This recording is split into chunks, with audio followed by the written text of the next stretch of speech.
Wow, how did they get that shot? Welcome to the world of Casey Sapp. He is the founder and CEO of VRTUL, a pioneering VR production and underwater camera technology company that has been involved in many VR productions. You might think some of these underwater experiences are not for you, but Casey, an ocean enthusiast himself, disagrees. How can cameras help us understand the oceans and ultimately ourselves better?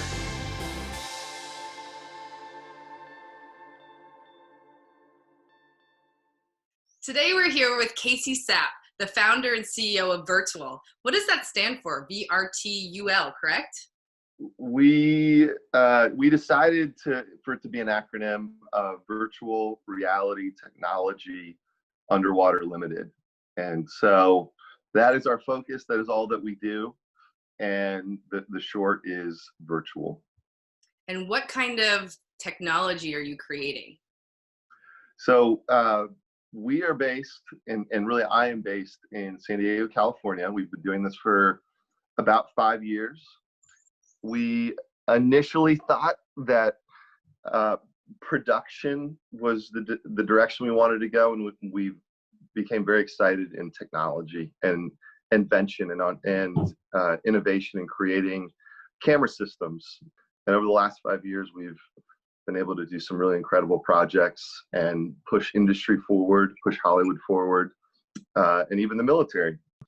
And so what drew you to making a camera for the water? Did you see a gap in the industry there? Are you a passionate diver yourself? I am a passionate diver. I wanted to be a marine biologist growing up.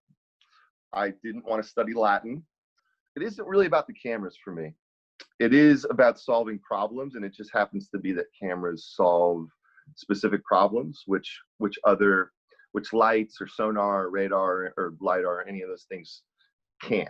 And I do work with those other systems, but cameras are what we've really specialized in because of how cheap they are, how ubiquitous they are, and the imagery that you can get from them.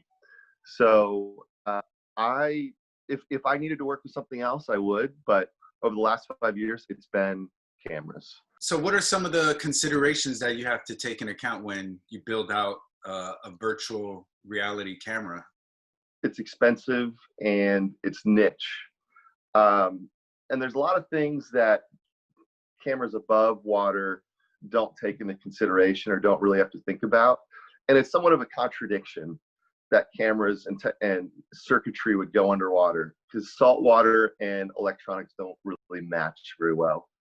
So having to think about self-contained power or not getting electrocuted, having to think about heat, having to think about data storage. How do you access these cameras so they don't get wet?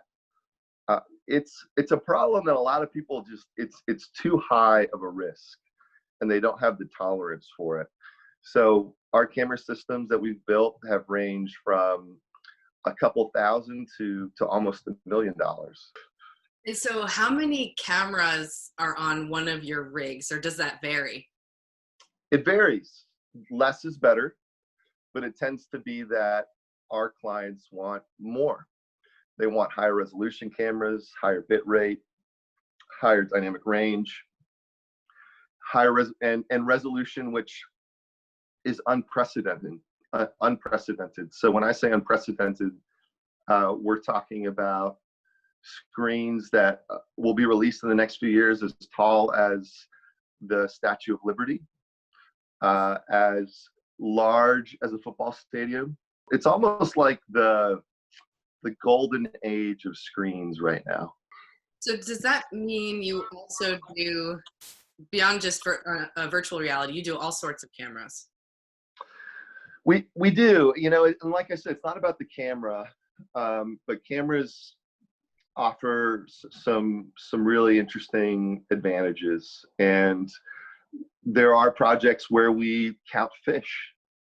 There are projects where we try and determine the volume of a shark, and they uncover things. And we're seeing this with the protests and with BLM. If there hadn't been cameras, there wouldn't have been action and there wouldn't have been movement.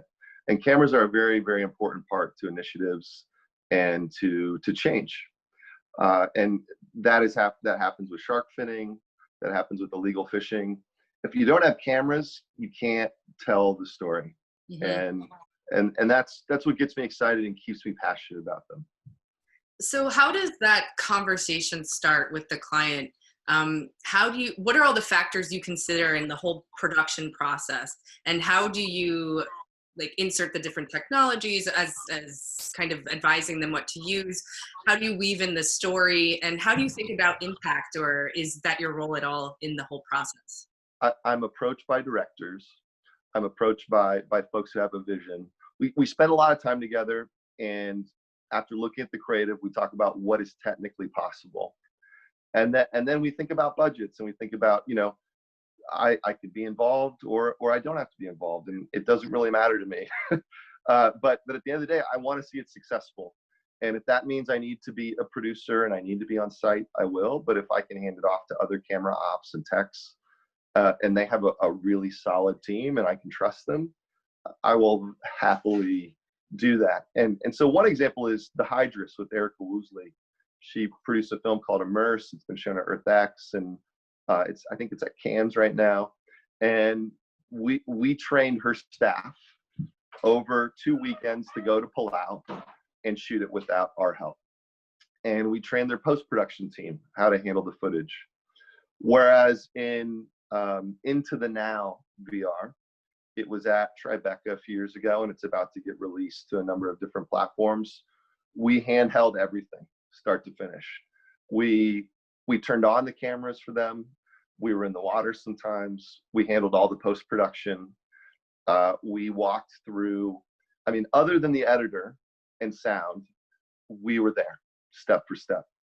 And that's sometimes that's important. Otherwise, it's just not going to get done.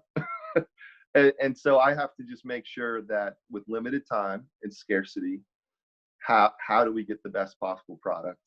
And budget doesn't matter. Anything can happen on any budget. It's just about being realistic. So you've mentioned some really great examples of projects that have a storytelling angle. They're amazing projects that also weave in advocacy and are trying to impact what people learning about the ocean. But you also mentioned that you've been involved in some projects which have other types of kind of scientific outcomes. What are some examples of those? So the one that I'm really, really excited about right now is a nonprofit out of Massachusetts called Digital Life 3D. The professor and scientist is he's a world-class researcher in locomotion and 3D scanning, and he's passionate. And his name is Duncan Urshik, and he has a goal to digitally preserve and scan hopefully all the sharks in the ocean. And he's doing that with a lot of terrestrial animals right now. But when I say scan, I mean like scan the individual shark that has a name to the pixel. It's not like we want a hammerhead and this is what a hammerhead looks like. It's like, this is Fred, and this is where Fred lives. And it's an amazing process, and it's never been done. When not only are we digitally scanning these sharks at high quality, we're studying their movement. To date, the study of movement with sharks has come from one camera or in a lab in a very tiny pool with a small shark. No one's really been able to explore this at scale with megafauna and sharks and animals that just you can't put in tanks. So we're creating camera systems with many different types of sensors that will digitally recreate and preserve these animals for the future. They could be used in Hollywood. They could be put in museums and movies. But the goal is preservation, and the goal is ocean advocacy. And we take offense when sharks are not put in the light that they should be in. So if that shark was going to get used for Jaws 5 or something, it wouldn't make it. And the world doesn't need another Jaws 5. So,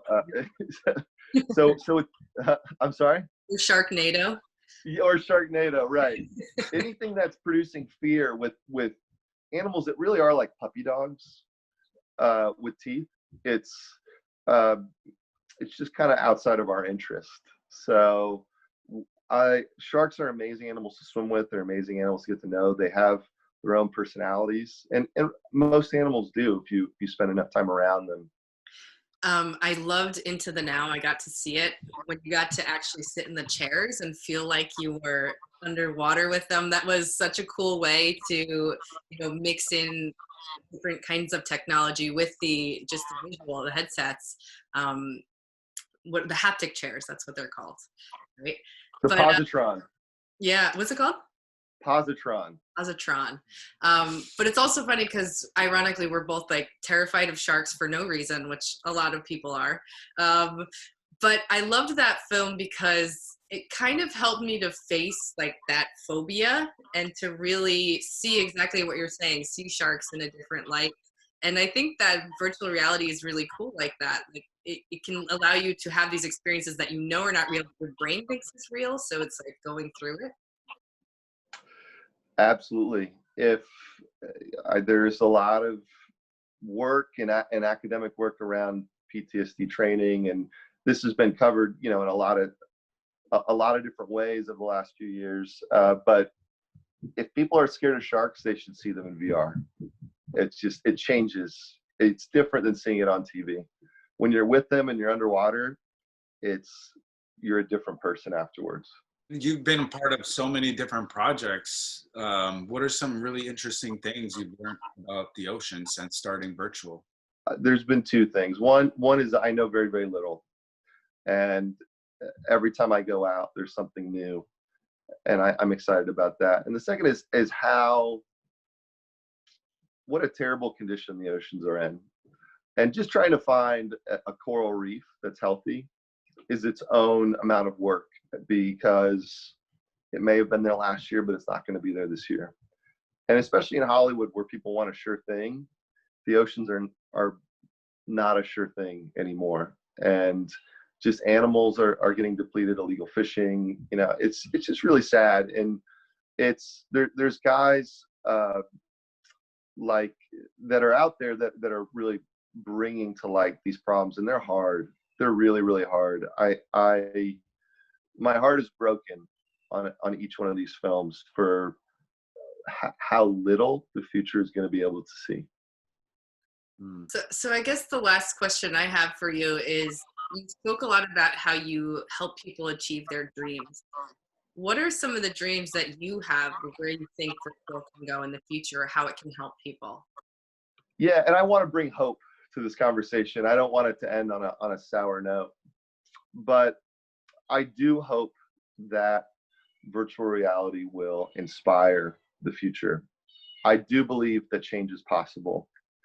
I believe that by bringing people down into the water, that you can't change or protect or preserve unless you understand it. And Netflix is great, but immersion is something completely different. And I would just encourage people to spend the money and tell the stories, because in VR and in AR, because they matter and they're memorable. And it's hard, but that's why we do it. Okay, I have one more question. Yeah. Any advice on where to find that money? Any advice on where to find that money?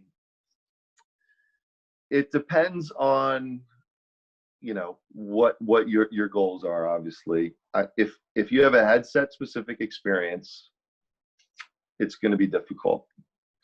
If you're going to do something that's going to be able to meet every medium, the dome, the theater, the headset, YouTube, Facebook, and you shoot in such a way that you can touch each of those channels, you will have a good chance of being successful.